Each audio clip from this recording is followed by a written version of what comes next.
Salam guys, I hope you're well, inshallah. Today I'm going to be talking about my revert story. I know quite a lot of people have asked for this and I have made a brief one on my TikTok, but I'm just going to go into it in more depth and talk about when I was younger and how it all came about.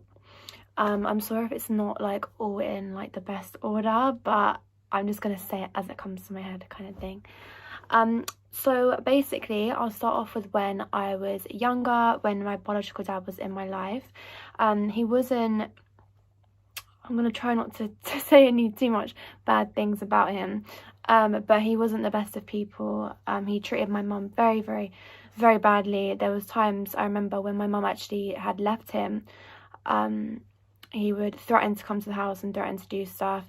My mum actually had to keep knives around the house because she was so scared of him coming. There was times where he'd stand outside the house and if a window was open, he'd listen to our conversations. I have memories from when I was very young of having to leave the house quickly, and my mum's told me since that she used to have to say oh, we have to race to Nanny and Granddad's house, but that was actually when he was threatening to come. He just really wasn't a very nice person. He did pass away in 2016, so may Allah forgive him and grant him Jannah, but yeah, he wasn't a believer or anything. But yeah, so he did pass away in 2016, but that's just a bit of a background on how he was as a person. I don't want to go into it in too much depth. There is more, but it's never good to talk bad on anyone. So there's where the relationship wasn't really there with me and him, and why it was such an amazing thing of my mum to do by getting rid of him, and yeah, him being out of my life altogether. I think he did try to keep contact up until probably I was about 7. I think I saw him on and off, but I think the last time that I saw him, me and my mum were at the shops and I saw him and I hid behind her. It was proper not a good relationship. And after that, he kind of just forgot anyway. He has enough other kids that he didn't really do much for either, but yeah, he didn't really care. But then, alhamdulillah, that's when my dad came into my life. So just for clarity, if you hear me talking about my dad in the future and you want to know what I'm talking about, because obviously some people get confused, if I'm talking about my biological dad, I'll call him Dave because that's his name. And if I'm talking about my dad who's brought me up since I was a baby and who I'm so lucky to have and who has done everything for me since I was about 1.5, 2, I'll say dad because he's my dad to me. I know there's been a lot of comments about, oh, you shouldn't do that, you shouldn't do this. That's what I've done. He is my dad. There was a time that was so special when he actually became my dad. I used to call him Tawit because his name's Tariq. I couldn't pronounce his name properly, but there was a time when we went on holiday. I can't remember where we were, but we were in the sea. And you know when you play that game where you the kid bounces to their mum and dad's knees in the sea kind of thing. And apparently when I went to him, I was like, Daddy, and that was the most special moment for him. My dad's been through a lot in his life, and he's absolutely amazing. I can't even begin to tell you guys how amazing he is. But he literally left all of his life before and what he was doing and how he lived his life and decided to become my dad at the age of about 21. So it's a much stronger story than people would understand. So people, when they come to me and say, oh, you shouldn't say it like this, you shouldn't really call him, that is my dad, period. There's nothing that anyone can say that will change that.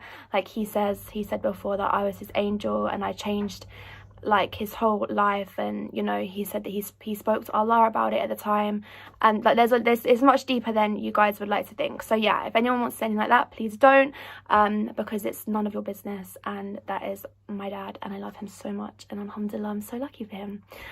So yeah, where Islam came in, obviously my mum had always kind of believed in something, but she just didn't know what. When she was younger, she's always believed in something, but all my family on her side are atheists. They don't want to hear it when it comes to religion at all, which is fine, that's down to them. But my mum's always felt something in her heart for religion. So obviously when she met my dad and she started learning about Islam, but she had no real she had no connection to Islam beforehand. She'd never learnt about it, she'd never looked into it. She realised how beautiful it was and she reverted quite quickly. This is where it comes in for me, where I'm not quite sure, and even my mom, who I did my shahada with last year, is not quite sure about where I stand, if I was already a Muslim, if I am a revert, because I was so young. And Islam was always introduced to me. It was never pushed upon me. I was never told to be Muslim. My heart just just went towards Islam. You know, I learned about Christianity in school. I was really into RS, so I learned about all religions, but Islam has always been like where my heart has been, and I've always thought about Allah, like even before taking my Shahada when I wasn't practicing. So it's difficult for me to know if I have always been a Muslim or if I'd been a Muslim from when I actually took my Shahada, because obviously for the first, you know, few years of my life I wasn't brought up with Islam.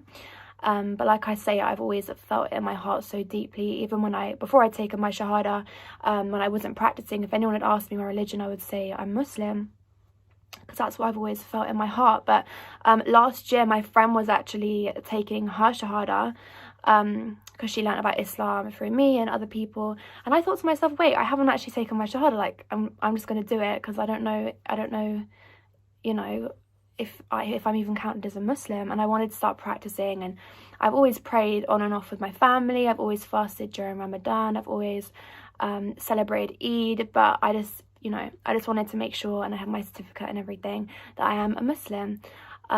So yeah, ever since then I've been praying 5 times a day. I put on the hijab about 3 months ago. I feel like that's when things really have changed for me, when I started wearing the hijab. I feel so much more at peace, so much more protected. A lot of people like to say, oh, you're oppressed, you're wearing this for a man. Like, no, I'm not. No one in my family wears the hijab apart from me. Like my aunties, my mum, I'm the only one. I decided to do myself. My dad had never even mentioned it to me. Like I explained in my other video, I genuinely just felt in my heart that I wanted to put it on for Allah subhanahu wa ta'ala, and also I just wanted to show people that I am Muslim, because, you know, like I said, I am white, I don't look the most Muslim of people, so I want to show people that I'm Muslim and show that I'm so proud of it, because honestly I'm so proud to be Muslim. Like, it's my favorite thing. It's the first thing that I talk about to people. Like, even before I'd taken my Shahada, before I started practicing, you know, I'd always been studying and learning about other religions too, so that I can compare the both. And that would always be a point of conversation. Like, always the first thing that I'd bring up when I meet new people, you know, is Islam.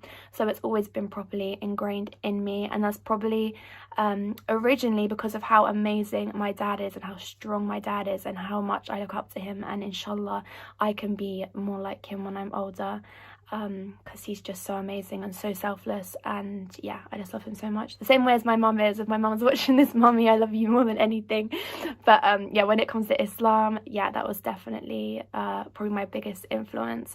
And also, when you also look into Islam, that's when you get the biggest influence from the Quran and learning about what a beautiful religion it is, which is why it frustrates me so much when I get these ignorant comments from these people that think they know about Islam, but they haven't even looked into it, and they call us brainwashed. But at the end of the day, they're believing something that they have literally read online in the media. Who trusts the media? But we've actually gone to the book and learnt from the original source, so how could we ever be brainwashed when we know the real truth to Islam, you know? So yeah, that's my revert story. I took my Shahada with my friend last year. We both did it together, which was really beautiful.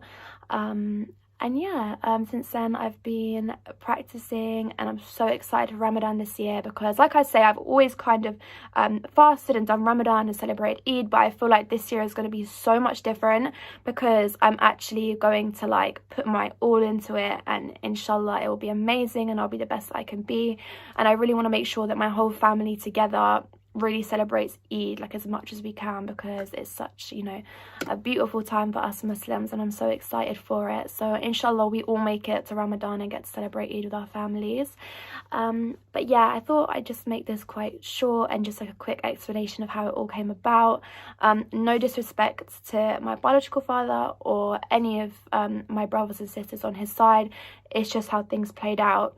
You know, he wasn't the nicest of people, and that's just the way it played out. And alhamdulillah that it did plan out like that, and I met my dad and I have the family that I have now, because without them I would literally be a mess. Like, I don't know what I would do without them, especially at this point in my life. Without them, you know, I would be lost. So yeah, that's how it all came about. Alhamdulillah, it came about like that. Oh, and another point to put in, I know a lot of people know this because of my TikTok, but my brother Declan, who is from my biological dad's side, he has a different mum to me.